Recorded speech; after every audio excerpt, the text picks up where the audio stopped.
Hi friends, welcome back to my channel. ഇന്ന് ഞാൻ വന്നിരിക്കുന്നത് എല്ലാവർക്കും ഒരുപോലെ യൂസ്ഫുൾ ആകുന്ന കുറച്ച് വാസ്ലിൻ ടിപ്സുമായിട്ടാണ്.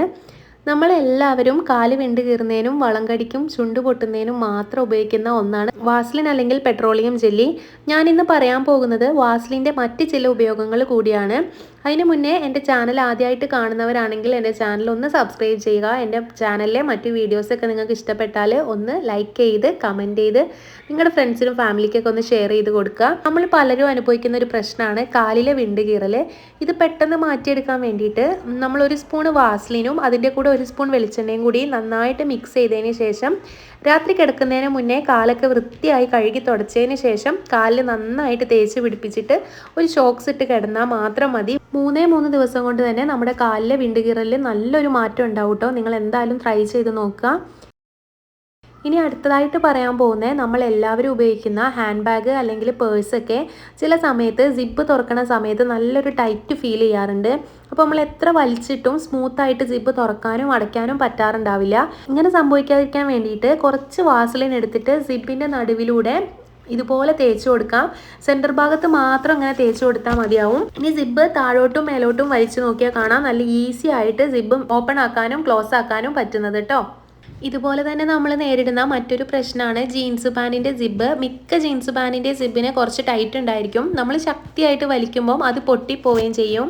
അപ്പോൾ സിബ് ലൂസാകാൻ വേണ്ടിയിട്ട് നമ്മൾ നേരത്തെ ചെയ്ത പോലെ തന്നെ സിബിൻ്റെ നടുഭാഗത്ത് ഇതുപോലെ കുറച്ച് വാസ്ലിൻ തേച്ച് കൊടുക്കാം. ഇനി സിബ് വലിച്ചാൽ മനസ്സിലാവും എത്ര ഈസി ആയിട്ടാണ് ഈ പ്രോബ്ലം മാറിയതെന്ന്. ഇനി നമുക്ക് അടുത്തൊരു ടിപ്പ് പറയാം. നമ്മളുടെയോ അല്ലെങ്കിൽ കുഞ്ഞുമക്കളുടെയൊക്കെ മുഖത്തോ ശരീരത്തോ എവിടെയെങ്കിലും കൺമഷി ഐലൈനറൊക്കെ ആയിട്ടുണ്ടെങ്കിൽ വെള്ളം കൊണ്ട് കഴുകിയാലൊന്നും പോകില്ല. കുഞ്ഞുകുട്ടികളുടെ കൺമഷിയൊക്കെ പരന്നു കഴിഞ്ഞാൽ ഇത്തിരി വാസ്ലിൻ എടുത്തതിന് ശേഷം മുഖത്താണെങ്കിലും കയ്യിലാണെങ്കിലും ശരീരത്തെ എവിടെ ആണെങ്കിലും തേച്ച് കൊടുത്തിട്ട് ജസ്റ്റ് ഒന്ന് മസാജ് ചെയ്തതിന് ശേഷം ഒരു സോഫ്റ്റ് തുണി കൊണ്ട് ഇതുപോലെ ഒന്ന് തുടച്ചെടുത്താൽ മതി. പെട്ടെന്ന് പൊയ്ക്കോളും. അതുപോലെ തന്നെ നമ്മുടെ കയ്യിൽ തണുപ്പ് കാലത്ത് ഉണ്ടാകുന്ന മുളിച്ചില് മൊരിഞ്ച് പോലത്തെ സംഭവങ്ങളൊക്കെ ഈ ഒരു വാസ്ലിൻ തേച്ച് കൊടുത്താൽ മാറിക്കിട്ടും കേട്ടോ. ഒരു മടിയും വിചാരിക്കാതെ കിടക്കാൻ നേരം ഇതുപോലെ കയ്യിലും കാലിലൊക്കെ ഒന്ന് തേച്ച് പിടിപ്പിച്ചതിന് ശേഷം കിടന്നാൽ 2 ദിവസം കൊണ്ട് നിങ്ങളുടെ കയ്യിലെയും കാലിലൊക്കെ ഡ്രൈനസ് മാറി കിട്ടുന്നതായിട്ട് കാണാൻ വേണ്ടി പറ്റും. ഇനി മറ്റൊരു യൂസ് പറഞ്ഞു തരാം. വാസ്ലിൻ നല്ലൊരു മേക്കപ്പ് റിമൂവർ കൂടിയാണ്. നമ്മുടെ കയ്യിലോ മുഖത്തോ ഒക്കെ നമ്മൾ ഫൗണ്ടേഷൻ ഇട്ടതിന് ശേഷം അത് നമുക്ക് ഒഴിവാക്കണമെങ്കിൽ മേക്കപ്പ് റിമൂവർ ഒന്നും നമ്മുടെ കയ്യിലൊന്നും ഉണ്ടായിക്കൊള്ളണം എന്നില്ല.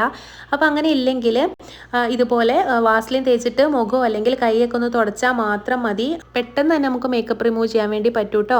അതുപോലെ തന്നെ നമ്മൾ അടുക്കളയിലൊക്കെ പണിയുമ്പോൾ ഒക്കെ സംഭവിക്കാവുന്ന ചെറിയ ചെറിയ പൊള്ളലുകളൊക്കെ നമുക്ക് വേഗം നമ്മൾ പേസ്റ്റ് തേക്കാണ് ചെയ്യുക. അപ്പോൾ പേസ്റ്റൊക്കെ തേക്കുന്നതിന് പകരം ഒരു ഇത്തിരി വാസ്ലിൻ എടുത്ത് തേച്ച് കൊടുത്താൽ പൊള്ളിയ ഭാഗത്ത് പൊള്ളനൊന്നും വിടാതെ വേഗം ഉണങ്ങി പോയിക്കോളൂ കേട്ടോ. കുറച്ച് വലിയ പൊള്ളലാണെങ്കിൽ ഞാൻ ഈ പറഞ്ഞ മെത്തേഡ് ചെയ്ത് വീട്ടിൽ തന്നെ ഇരിക്കരുത്, ഹോസ്പിറ്റലിൽ പോകണം. ഇന്ന് ഞാൻ ഈ പറഞ്ഞ ടിപ്പൊക്കെ നിങ്ങൾ ട്രൈ ചെയ്ത് നോക്കിയിട്ടുണ്ടെങ്കിൽ ഒന്ന് പറയണേ. ആർക്കെങ്കിലും ഇത് യൂസ്ഫുൾ ആയിട്ടുണ്ട് തോന്നിയാൽ പ്ലീസ് ഫീഡ്ബാക്ക് കമൻറ്റ് ബോക്സിൽ അറിയിക്കണം. എൻ്റെ വീഡിയോ യൂസ്ഫുൾ ആണെന്ന് തോന്നിയാൽ എൻ്റെ ചാനലൊന്ന് സബ്സ്ക്രൈബ് ചെയ്യുക. മറ്റൊരു യൂസ്ഫുൾ വീഡിയോ ആയിട്ട് വീണ്ടും കാണാം. അതുവരേക്കും ബൈ.